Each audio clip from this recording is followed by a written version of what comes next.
Welcome back to Sunny and Mokshi vlogs. ఈ వీడియోలో మనం పెళ్ళిళ్ళల్లో అలాగే హోటల్స్లో చేసే కరకరలాడే ఎంతో క్రిస్పీగా ఉండే ఈ కాలీఫ్లవర్ పకోడాని క్లియర్గా నా వీడియోలో చూపించినాను. ఎక్కడ స్కిప్ చేయకుండా ఎండ్ వరకు చూసేయండి. ఇక్కడ నేను ఒక 2 కాలీఫ్లవర్స్ని తీసుకుంటున్నాను. ముందుగా ఈ 2 కాలీఫ్లవర్స్ని నీట్గా క్లీన్ చేసుకునేసి వేస్ట్నంతా పడేసి పీసెస్గా కట్ చేసుకునేసేయాలి. కాలీఫ్లవర్స్లో అక్కడక్కడ చిన్న చిన్న పురుగులు అనేవి ఉంటాయండి. మనం కట్ చేసుకునేటప్పుడు చూసి జాగ్రత్తగా కట్ చేసుకోవాలి. చూస్తున్నాను కదా, ఈ విధంగా వేస్ట్నంతా పడేసేసి పీసెస్గా కట్ చేసి పెట్టుకోవాలి. మరీ చిన్న పీసెస్గా కట్ చేసుకోవద్దండి. మరీ చిన్న పీసెస్గా కట్ చేసుకున్నామంటే ఆయిల్లో వేయగానే మరీ చిన్నదిగా అయిపోతుంది. మీడియంగా కాలీఫ్లవర్ని కట్ చేసుకోండి. ఈ విధంగా చూస్తున్న విధంగా పీసెస్గా కట్ చేసి పెట్టుకునేసేయండి. చాలా టేస్టీగా ఉంటుందండి ఈ కాలీఫ్లవర్ పకోడా అనేది. సాంబార్లోకి కానీ, పప్పుల్స్లోకి కానీ, రసంలోకి కానీ ఇలా వేటికైనా కాంబినేషన్గా చాలా టేస్టీగా ఉంటుంది. పిల్లలు ఎంతో ఇష్టపడి తింటారు. ఈ విధంగా 2 కాలీఫ్లవర్స్ని చిన్న పీసెస్గా కట్ చేసుకొని ఈ విధంగా వాటర్లో వాష్ చేసుకునేసేయాలి. ఇప్పుడు మనం స్టవ్ ఆన్ చేసుకొని ఒక కడాయి పెట్టుకొని 1 లీటర్ వాటర్ అనేది పోసుకునేసేయాలి. కాలీఫ్లవర్ మునిగేంత వాటర్ పోసుకొని సరిపోతుంది. ఇలా వాటర్ అనేది బాయిల్ అవ్వాలి. బాయిల్ అయిన తర్వాత ఒక 2 స్పూన్ ఉప్పు వేసుకోండి. అలాగే కొంచెం పసుపు వేసుకొని కొంచెం బాగా తెరలేంత వరకు వాటర్ అనేది బాయిల్ చేయండి. ఇలా చేయడం వల్ల కాలీఫ్లవర్లో ఏదైనా చిన్న పురుగులు ఉంటే పోతాయండి. అందుకని కాలీఫ్లవర్ని ఇలా బాయిలింగ్ వాటర్లో వేసి ఒక 2 నిమిషాలు అనేది బాయిల్ చేసామంటే వాటిలో ఉండే కనిపించని చిన్న పురుగులు కూడా ఇలాంటి ఫిల్టర్ తీసుకొని మనం ఫిల్టర్ చేసామంటే ఏదైనా పురుగులు ఎక్స్ట్రా వాటర్లోనే ఉండి ఈ విధంగా మొత్తం మిక్స్ అయ్యే విధంగా ఒక 2 నిమిషాలు అనేది కాలీఫ్లవర్ని బాయిల్ చేయాలి. ఇప్పుడు ఈ విధంగా మొత్తం ఫిల్టర్ చేసుకునేసేయండి. వేరే గిన్నెలోకి ట్రాన్స్ఫర్ చేసుకునేసేయాలి. చూసారా, ఈ విధంగా ఒక గిన్నెలోకి తీసుకునేసాను. ఇప్పుడు కాలీఫ్లవర్ పకోడాలకు కావాల్సిన మసాలాని ఎలా ప్రిపేర్ చేయాలో చూసేద్దాం, వచ్చేయండి. ముందుగా ఒక పెద్ద బౌల్ తీసుకున్నాను. వెడల్పాటి బౌల్ తీసుకోండి. కొంచెం ఉప్పు వేసుకోండి. ఆల్రెడీ మనం కాలీఫ్లవర్ ఉడికించేటప్పుడు వేస్తున్నాము, అందుకని చూసి వేసుకోండి. కొంచెం పసుపు, అలాగే 1 స్పూన్ కారం,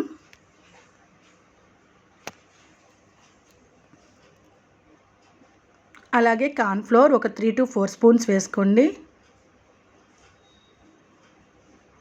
కార్న్ఫ్లోర్ వేసుకుంటున్నాను. ఒక 3 to 4 స్పూన్స్ అనేది వేసుకునేసేయండి.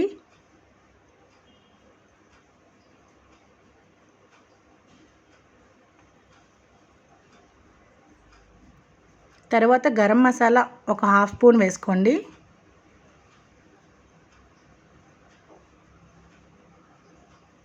చాలా తొందరగా అయిపోతుంది, అలాగే టేస్టీగా ఉంటుంది.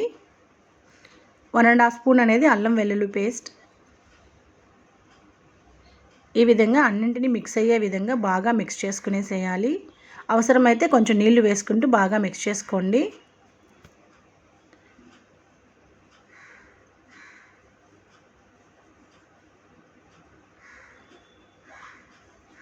ఉండలు లేకుండా మొత్తం బాగా ఫైన్ పేస్ట్ లాగా మిక్స్ చేసుకునేసేయాలి.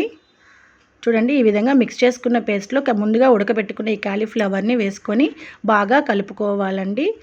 చేత్తోనే కలిపేస్తున్నాను, అప్పుడే బాగా మిక్స్ అవుతుంది.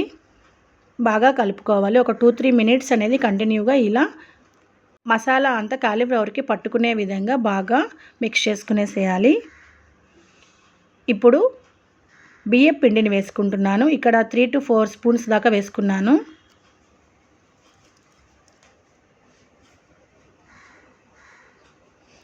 బియ్యం పిండి కూడా బాగా మిక్స్ అయ్యే విధంగా ఈ విధంగా కాలీఫ్లవర్ అనేది విరగకుండా మిక్స్ చేసుకోవాలి. ఈ విధంగా నేను చూస్తున్నాను కదా, ఈ విధంగా మనం మిక్స్ చేసుకున్నామంటే కాలీఫ్లవర్ అనేది విరగకుండా, అలాగే ఈ మసాలా అనేది కాలీఫ్లవర్కి బాగా పట్టుకుంటుంది. ఇప్పుడు చేసుకున్న ఈ కాలీఫ్లవర్ని వెంటనే ఆయిల్లో వేసి ఫ్రై చేసుకోవచ్చు. నానబెట్టుకోవాల్సిన అవసరం ఏం లేదు. ఈ విధంగా స్టవ్ ఆన్ చేసి కడాయి పెట్టుకొని డీప్ ఫ్రైకి సరిపడా ఆయిల్ని వేసుకోండి. ఈ విధంగా ఆయిల్ అనేది వేసుకుంటున్నాను. ఎప్పుడు కూడా గుర్తుపెట్టుకోండి, డీప్ ఫ్రైకి కానీ ఇలా కాలీఫ్లవర్కి కానీ మునిగేంత వరకు ఆయిల్ అనేది వేసుకున్నామంటే క్రిస్పీగా వస్తుంది. ఈ విధంగా ఒక్కొక్కటి వేసుకోండి. ఆయిల్ అనేది బాగా హీట్ అవ్వాలి. హీట్ అయిన తర్వాతే మనం ముందుగా మిక్స్ చేసి పెట్టుకుని ఈ కాలీఫ్లవర్ని వేసుకోవాలి. ఫ్లేమ్ అనేది సిమ్లో పెట్టుకొని వేసుకోండి. అప్పుడే లోపల బయట అంతా బాగా వేగుతుంది. మనం హై ఫ్లేమ్లో పెట్టుకున్నామంటే బయట మాత్రమే కలర్ అనేది చేంజ్ అయిపోతుందండి, లోపల మాత్రం అలాగే పచ్చిగా ఉండిపోతుంది. సిమ్లో పెట్టుకొని కొంచెం ఒక 5 నిమిషాలు అనేది బాగా వేగనివ్వండి. కలర్ చేంజ్ అయ్యేంత వరకు కొంచెం టైం పడుతుందండి కాలీఫ్లవర్ వేగేదానికి. సిమ్లో పెట్టుకొని కొంచెంసేపు అనేది బాగా ఫ్రై చేసుకునేసేయండి.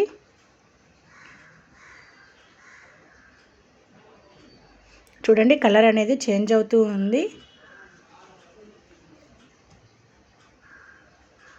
చాలా అంటే చాలా టేస్టీగా ఉంటుంది. హోటల్స్లో పెళ్ళిళ్ళల్లో యూజ్ చేసే కాలీఫ్లవర్ పకోడాని మనం ఇంట్లోనే ఎంతో టేస్టీగా, ఎంతో ఈజీగా, అలాగే ఎంతో క్రిస్పీగా మనం ఇంట్లోనే ఇలా చేసేసుకోవచ్చు. చాలా తొందరగా అయిపోయింది. చూడండి వేగిపోయింది. ఇప్పుడు మనం ఈ ఆయిల్ అనేది అబ్జర్వ్ అయ్యేదానికి వేరే గిన్నెలో టిష్యూ పేపర్ వేసుకున్నామంటే ఆయిల్ అనేది అబ్జర్వ్ అయిపోతుందండి. ఎక్స్ట్రా ఆయిల్ని కూడా తీసేసుకుంటుంది. ఈ విధంగా వేగిపోయిన ఫ్లవర్ పకోడాని వేరే గిన్నెలోకి ట్రాన్స్ఫర్ చేసుకునేస్తున్నాను. చూడండి ఎంతో చూస్తూనే చాలా కలర్ఫుల్గా ఉంది కదా. ఇలాంటి మరెన్నో వీడియోస్ కోసం నా ఛానల్ని లైక్ చేయండి, షేర్ చేయండి, సబ్స్క్రైబ్ చేసుకోండి, పక్కనే ఉన్న బెల్ ఐకాన్ నొక్కండి.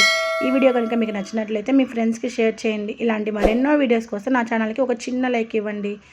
ఈ విధంగా నానబెట్టుకున్న కాలీఫ్లవర్ని 2-3 సార్లుగా మనం ఫ్రై చేసుకోవాలి. ఒకేసారి వేసుకోకూడదండి. చూడండి కొంచెం వేసుకొని వేగిన తర్వాత పక్కన పెట్టేసుకొని మళ్ళీ కొంచెం వేసుకొని కొంచెం వేగనివ్వాలండి. మొత్తం ఒకేసారి వేసామంటే మెత్తబడిపోతుంది కాలీఫ్లవర్ అనేది. ఈ విధంగా నేను 2 కాలీఫ్లవర్ 3 సార్లుగా డీప్ ఫ్రై చేసుకున్నాను. ఈ విధంగా కొంచెం కొంచెంగా వేసుకుంటూ డీప్ ఫ్రై అనేది చేసుకునేసేయండి. చూడండి బాగా వేగిపోయింది. ఇప్పుడు గార్నిష్ కోసం ఈ విధంగా 2 పచ్చిమిరపకాయలని ఇలా డీప్ ఫ్రై చేస్తున్నాను. కొంచెం ఒక చిన్న ఘాటు మారి పెట్టుకోండి, లేదంటే పచ్చిమిరపకాయ అనేది పేలుతుంది. ఇప్పుడు కొంచెం కరివేపాకును వేసుకోండి, కలర్ఫుల్గా ఉంటుంది. అంతేనండి, ఎంతో టేస్టీగా ఉండే, ఎంతో క్రిస్పీగా ఉండే కాలీఫ్లవర్ పకోడా అనేది చాలా సింపుల్గా అయిపోయింది. అలాగే టేస్ట్ కూడా అద్భుతంగా ఉంటుంది. ఒకసారి నేను చేసిన ఈ పద్ధతిలో మీరు చేసి మీ ఫ్యామిలీ మెంబర్స్కి పెట్టి చూడండి, చాలా టేస్టీగా ఉంటుంది. ఇలాంటి మరెన్నో వీడియోస్ కోసం నా ఛానల్కి ఒక చిన్న లైక్ ఇవ్వండి. ఈ వీడియో కనుక మీకు నచ్చినట్లయితే మీ ఫ్రెండ్స్కి షేర్ చేయండి. ఇలాంటి మరెన్నో వీడియోస్ కోసం నా ఛానల్ని లైక్ చేయండి, షేర్ చేయండి, సబ్స్క్రైబ్ చేసుకోండి, పక్కనే ఉన్న బెల్ ఐకాన్ నొక్కండి. చూడండి ఎంతో కలర్ఫుల్గా ఉండి కాలీఫ్లవర్ పకోడా రెడీ అయిపోయింది.